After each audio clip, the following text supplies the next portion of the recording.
I can't hold. Look, baby, it's up. You don't need to pass him up. Somebody better get on it. 5 guards stand watch as the condemned men of C-Pod take their daily exercise. That's me. Come on, baby. Willie Turner and another inmate approach an officer, telling him they want to go back in early. One of the men claims he has a knee injury. The other says he wants to use the restroom. This is against prison policy. State Police investigator James Lettner. It was a mistake to allow those 2 individuals to go back separately from the others.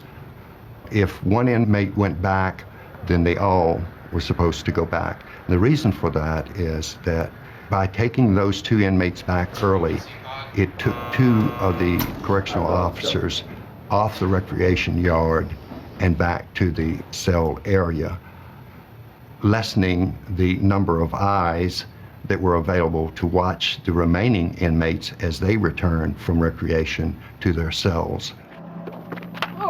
Now the ratio of guards to prisoners is disrupted. In the yard, there are only 3 officers left to watch over the remaining inmates. All right, guys, let's do it. Time to go in. Let's do it.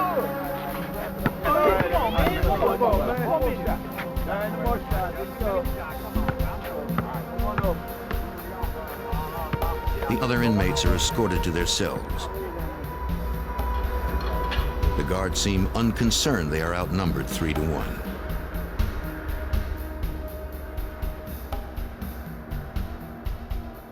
The correctional officers assumed that nothing was going to happen, that everything was fine, that they had a secure operation, and that they simply didn't have to follow these rules.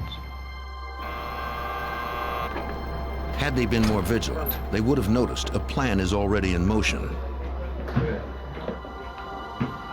A plan whose success or failure depends on one man, Earl Clanton. The plan also relies on the guards' complacency.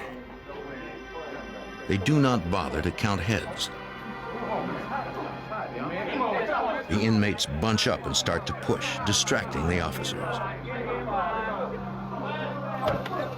Unnoticed, Clanton slips into the guards' restroom. His job, to wait for a signal. A ruthless killer, Clanton was chosen as the man to make the first strike. In 1980, he stabbed an elementary school librarian 8 times in the head. He then took the belt from her coat and strangled her to death. Because they didn't count heads, the guards have no idea Clanton has disappeared. Lettner's report would later indicate this was a breach of security protocol.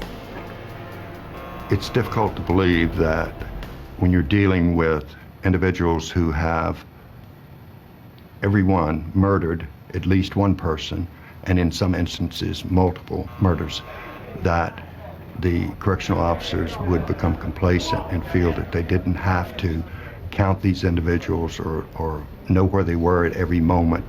It's difficult to believe that that would occur, but it did in this instance. The escapees were con artists. They were shrewd in the ways of the street and how they could get around these correctional officers. They had observed from the moment that they entered the institution that certain rules were not being followed, and it played right into their hands. At Mecklenburg, Building 1 is broken up into 3 pods, A, B, and C. C-Pod is divided into 2 sections, with a control booth separating the sections. Certainly. Officer Hughes, please. The man who controlled C-Pod was Rick Hughes. Electrically activated locks give Officer Hughes control over who enters and leaves death row. Does the control go?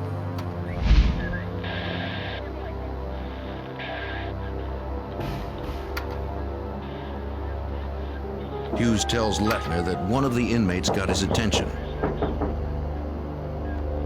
It was Joe Giarratano, who was housed on the pod's left side.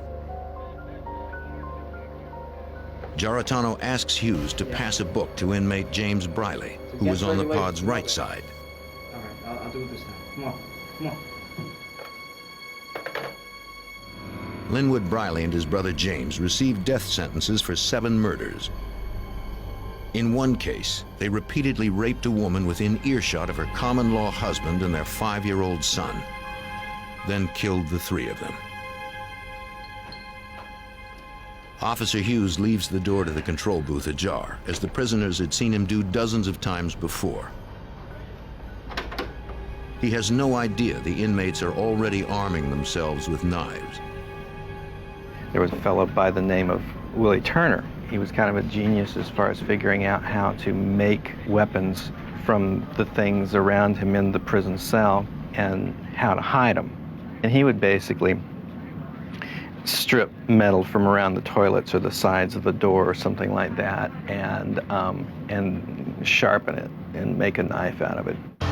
Convicted of killing a jeweler in 1978 and sentenced to death, Willie Turner never finished 5th grade, but he learned to read and write in prison. He claimed to have made a key for every cell he ever occupied. The guards suspect he is behind the plan to escape.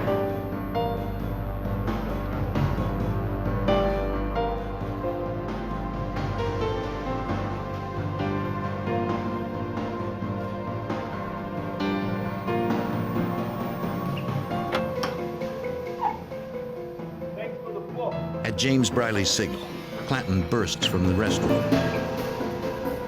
He hits a button in the control booth, releasing the other inmates.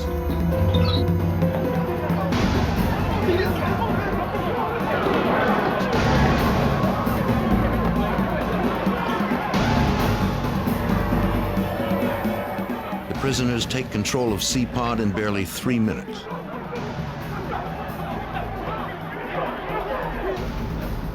Each of the guards relate how he had been taken hostage and stripped of his uniform. The inmates take the only defense the guards have, their nightsticks, along with their watches, rings, and money.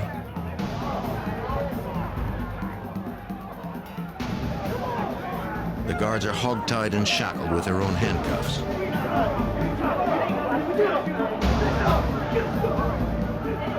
Blindfolded, they overhear the inmates discuss how they need to capture someone in authority. The inmates know the security procedures, and they make the system work against itself. They got the other guards to come to Pod C simply by faking emergencies, that they needed assistance with inmate so-and-so who was not taking his medication or resisting one thing or another. By creating the illusion of a fellow correctional officer in trouble, the inmates lure other guards into C-Pod one by one. They then capture them and take their uniforms. James Briley grabs a television set. Somehow he would have to pass it off as a bomb. Now that the inmates have control of C-Pod, they have to get out of the building. At the center of Building 1 is a main control room which controls the door to the outside. The inmates have to gain control of this room. In the main control room, Officer Smith is still waiting word from the officers dispatched to C-Pod. Officer Smith. Then she receives a call.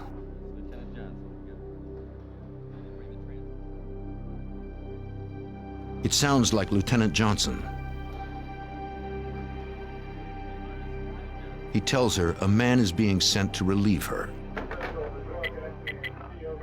By having her supervisor, who was a hostage, call her and tell her that she would be relieved of duty by another guard. She didn't question who the guard was.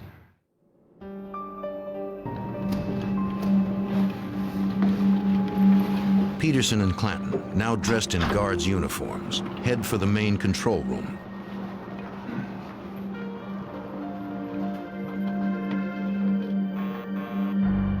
Officer Smith has no way of knowing the officer sent to relieve her is Derek Peterson. Come on, get down on the ground. Get down on the ground. Down. All right, there you go. What's the station here? 166. The prisoners now have control of all the doors to Building 1. But there is only one way out of the prison compound: the sally port. James Briley forces Lieutenant Johnson to call for a van. Got a bomb in Building 1. We need both vehicle sally ports open. He claims they have an emergency. The van must be brought around to the main sally port. I'll stay back here with the doors for you.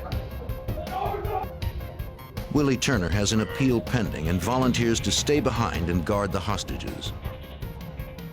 In the C-Pod control booth, Joe Giarratano, who also stays behind, pushes a button, opening the stairwell door. The rest of the conspirators, disguised as guards, troop downstairs to the loading dock. Lieutenant Johnson is no longer needed, and so the watch commander is imprisoned in the Building 1 stairwell.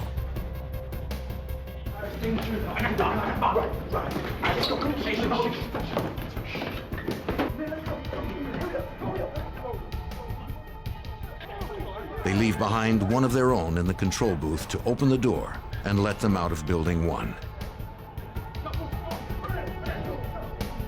They lock Officer Smith in a closet. On their way out, the 6 escapees raid the room full of riot gear. Wearing helmets to further hide their identities, they place the television on a stretcher, throw a blanket over it, and exit Building 1. For months prior to the breakout, the inmates leaked a story about a bomb being built in C-Pod.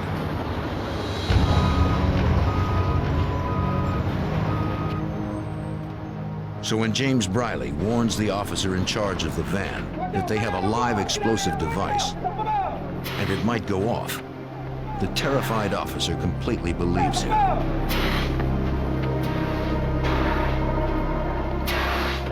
Linwood Briley sprays their bogus bomb with a fire extinguisher, and it appears to be smoking.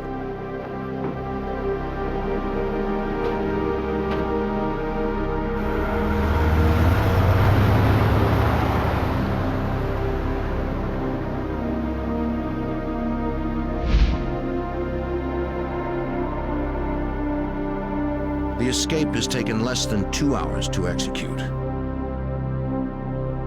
And now, 6 vicious killers are roaming free.